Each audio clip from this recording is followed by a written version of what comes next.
कविता का आसान एक्सप्लेनेशन सरल भाषा में। यह कविता सुमित्रानंदन पंत ने लिखी है। इसमें कवि ने गांव की सुंदरता और प्रकृति का बहुत सुंदर वर्णन किया है।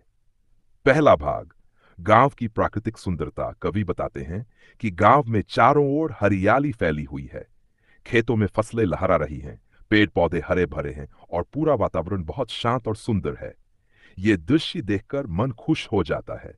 अर्थ, गांव प्रकृति से भरपूर और बहुत सुंदर होता है।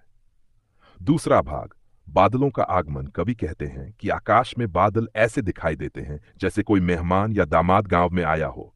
अर्थ, जैसे दामाद के आने पर घर में खुशी होती है, वैसे ही बादलों के आने से गांव में खुशी होती है, क्योंकि वर्षा से फसल अच्छी होती है।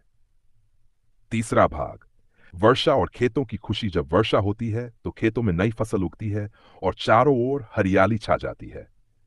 किसान खुश हो जाते हैं क्योंकि उनकी मेहनत सफल होती है। अर्थ, वर्षा गांव की समृद्धि का मुख्य कारण है। चौथा भाग, गांव के लोगों का जीवन। गांव के लोग सरल, मेहनती और संतोषी होते हैं। वे प्रकृति के साथ मिलकर जीवन जीते हैं और एक दूसरे से प्रेम करते हैं। अर्थ, गांव का जीवन शांत, सादा और खुशहाल होता है। कविता का मुख्य भाव में मेरे कवि इस कविता में बताना चाहते हैं कि गांव प्रकृति की सुंदरता, शांति और समृद्धि का प्रतीक है। गांव का जीवन सरल और आनंदमय होता है। अगर